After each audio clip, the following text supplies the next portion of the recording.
March is Women's History Month, so we decided to give tribute to a great actress that we lost just recently, Miss Catherine O'Hara. What's also important to remember is that March 4th was actually Catherine O'Hara's birthday. She would have been 72. It makes this contribution to Women's History Month that much more prominent and important. For goth kids in the 90s, she's probably one of the most iconic female performers in film, right next to Winona Ryder and Christina Ricci, with a side helping of Angelica Houston. This is the woman that lent her voice to Sally and Shock from Nightmare Before Christmas, Granny in the Addams Family. She was in Frankenweenie, and who could forget Delia Deetz? Beetlejuice was one of her last major film roles, along with The Wild Robot, and she was even in the TV series For The Last of Us as Gail Linden. Are you getting the picture yet? If you've watched any kind of TV or movie since the 1970s, you know exactly who this is. Even if you didn't know her name, her performances are iconic, esoteric, and featured across a wide spectrum of genres.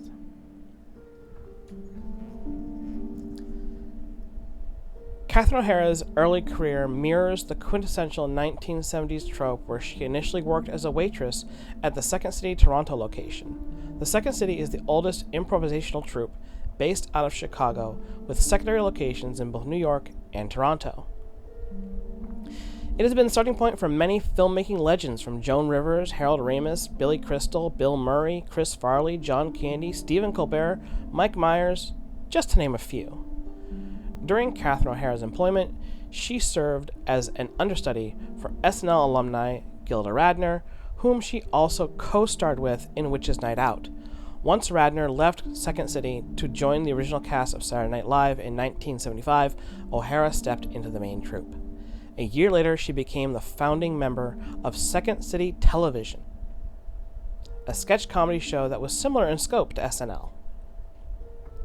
She also incidentally left Second City for SNL in 1981, but never aired a single episode, as she left to rejoin Second City shortly thereafter, where she gained recognition there for her impressions and writing, and even won an Emmy in 1982 for her work on the show.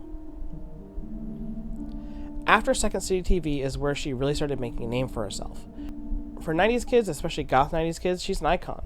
She had roles in Tales from the Crypt, The Outer Limits, Nightmare Before Christmas, Beetlejuice, A Series of Unfortunate Events, alongside Christina Ricci, Dick Tracy, and of course, Home Alone 1 and 2.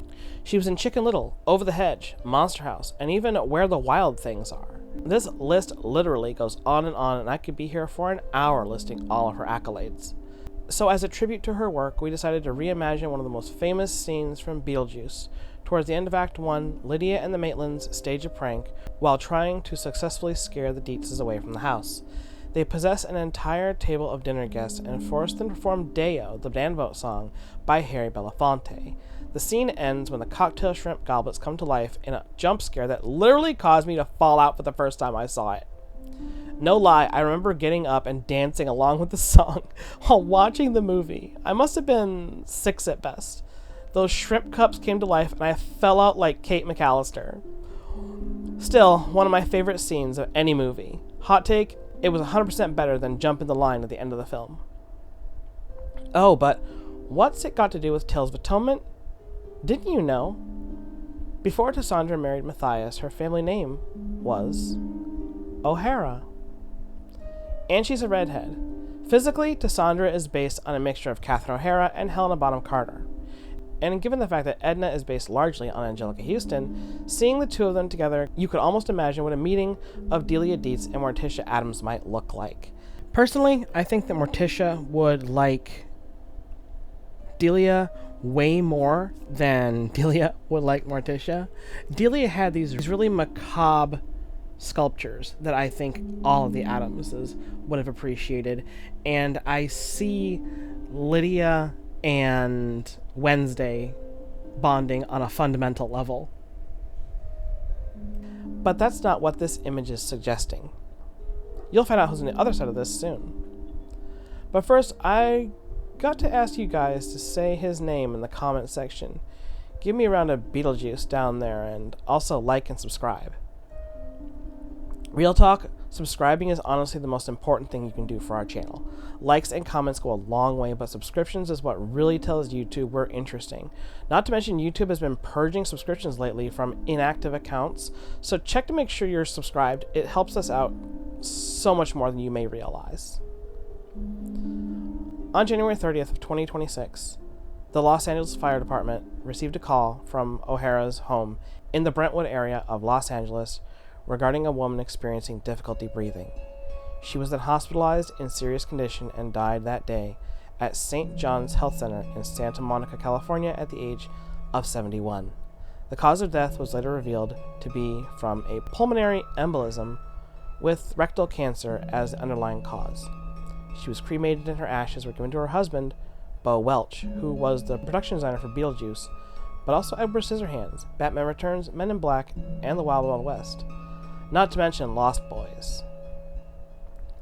O'Hara was made an officer of the Order of Canada in 2017 and was invested in the following year. The Order of Canada is a special fellowship recognizing the outstanding merit of distinguished service of Canadians who make a major difference to Canada through lifelong contributions in every field of endeavor. For 2021, O'Hara was named Honorary Mayor of Brentwood, Los Angeles for her humanitarian efforts as a figurehead of the community.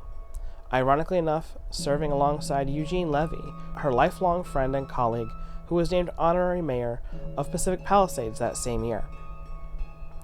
On March 1st of 2026, O'Hara won a posthumous award for Best Female Actor in a Comedy Series at the 32nd Actor Awards for her performance on The Studio. Seth Rogen, co-creator of The Studio, accepted the award on her behalf. In his remarks, he described her as a dedicated collaborator who frequently sent thoughtful emails the night before filming, offering suggested revisions to scenes. Rogen stated that O'Hara showed that you could be a genius and you could still be kind.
I want to thank every one of you once again this week for coming to these ramblings of an anxiety-ridden pyromancer.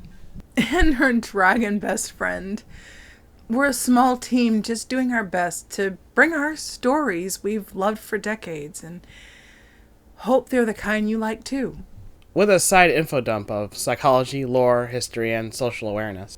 If this is your first video, we hope you'll stay for another one. And maybe you could consider becoming a subscriber. We'd love to see you again. Our subscribers can move mountains for a channel like this. The engagement we get just keeps growing each week. You guys are getting the word out and people are listening. And we really can't express how grateful we are to see our passion project take off. 20 years of love and dedication are here laid bare. Help as much as you care to, but at least watch and talk with us. Of course, we can't close out a video without giving a shout out to our patrons.